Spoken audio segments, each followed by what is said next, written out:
Welcome back to Afternoon Live. It's a classic Chinese takeout dish that is so quick and easy, making it a perfect go-to dinner for busy weeknights. Here to share her Kung Pao Chicken, we welcome back the creator of Urban Bliss Life, Marlynn Schotland. It's so great to see you. Good to see you. Who doesn't love Kung Pao Chicken, but we're just kind of used to ordering it, right? We are, and it is so easy and simple to make at home. And what fast, a great idea. too. Okay, and we were talking about some of us are a little bit more scared of the spice, so you can adjust to your own comfort. Absolutely, and that's one of the beautiful things about making it at home, right? Is that we can adjust the spice levels. So easy. We will be doing that today. Where should we jump in? So we start with the marinade. Okay. So I'm going to pour this in here if you don't mind whisking these together. So we're going to do half of this soy sauce, and you can use coconut aminos. I know a lot of people want to, avoid. Yep. And then you're going to do half of sherry. Okay. So sherry cooking wine, if people don't have it at home, it's easy to find just like next to the vinegar in any grocery store. We're going to do half of this cornstarch, and this is going to thicken it up. Sure. And then we're going to add the salt, and just a little bit of salt, really. That was the tiniest pinch there. Okay. Exactly. Just about 1/4 teaspoon. Okay. So it comes together really quickly. Easy. Yeah, and then all we're going to do is we're going to pour that right into here. Okay. And we've got chicken. You can use chicken breast. You can use boneless, skinless chicken thighs. I like to use the thighs. I think they've got a lot more flavor. I mean, they really do. They really It's totally worth it. And they soak up this marinade beautifully. So you're going to want to marinate this in the refrigerator for about 30 minutes. Okay. So we're going to set this aside here, and then while that's marinating, we're going to make the cornstarch slurry. So this is kind of what we're going to add to the sauce to make it a little bit thicker after the chicken is cooked. Really building the flavors. Yes. Okay. So we are actually going to use the rest of the soy sauce or coconut aminos. We're going to use the rest of the sherry. Okay.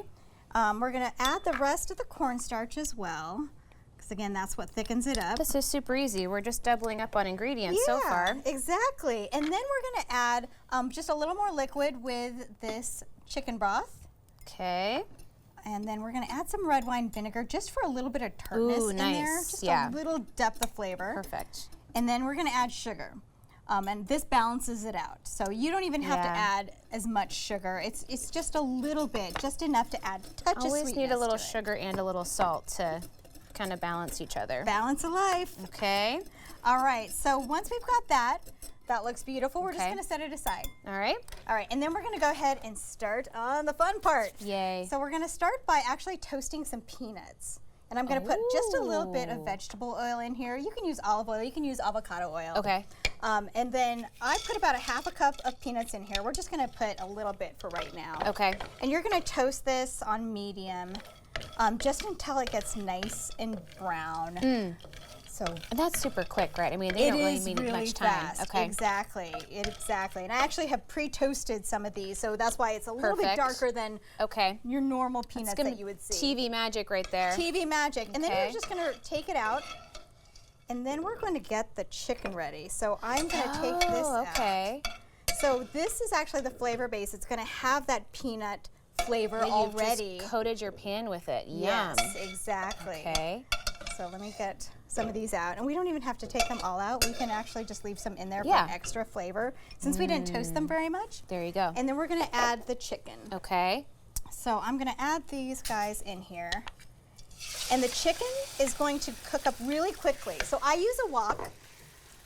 You can use any high-sided pan that you have. Yeah, this is kind of the best vessel for what we're talking about here today. It is, it is. And there's that sizzle, that awesome sound we love. So this only takes a few minutes. Okay. And we're gonna turn the heat up just a little bit. So while this is going, once this has really cooked up, then we're gonna add some of the spice. Okay. So how, we want it mild, right? I would mild-ish. Okay. I'm getting better. I'm practicing. So we're gonna put just 1, 2, 3. We'll put 4 in here. If you want it spicier, you could go up to 8 or 10. Okay. And then you're just gonna keep cooking it. Sounds like a lot. It sounds like a lot. Yeah. And these, I have to say, these are like the Thai chilies. They can be spicy, but they tend to be a little bit on the milder side. Okay. if you want it really spicy, they do have the super spicy red chilies. It's true. You can take it any direction you want to. Exactly. Okay. But it adds so much flavor. All right, so this is cooking up, and then we're going to add ginger. Oh, yeah. So this is just about 1.5 teaspoons of minced ginger. Perfect. You can grate it in there however you want, and it's just, you can already smell some of that ginger and it really doesn't through. take very much to have such a big impact on a dish. It doesn't. I love ginger in this. And then if you don't mind, we'll add some of those green onions. Yum. And I love adding them just in larger chunks, like about an inch and a half. So good. It adds so much flavor and so much color to this dish. And that's really it. And you're just going to let this cook. Once the chicken is fully cooked, that's when we're going to add the cornstarch slurry. Oh, okay. So if you don't mind adding that in. Let's go for it. And that is going to add color and even more flavor to everything. And then you're going to get that thicker coating of what you expect to see when you get that Kung Pao chicken. Exactly, exactly. So if we had a few more minutes, this would be nice and coated. It would have a darker color. It would be rich and beautiful and a little bit something like that. Like this one looks right here, and you've got it just super simple with some rice, right? Mm-hmm. Okay. Exactly.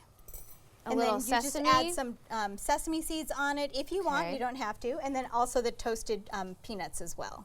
Oh, yes, that's so good. Do you have anything else you like to serve this alongside or on top so rice of? is a classic, of course. But you can also, it's great with like yakisoba noodles or ramen noodles even. Good. So good. And you can make this vegetarian if you want. You can try it with tofu. What a great idea. That is so yummy. So nice and tender. So easy. It's really a 30-minute meal. And that spice is so nice. It's not that overpowering thing where you're gasping for air. You can taste so the flavorful. food, Yes. Thank you so much. Always great to see you. Okay, we'll have this recipe and more about Marlynn and Urban Bliss Life on our website at katu.com. We'll be right back with more Afternoon Live right after this.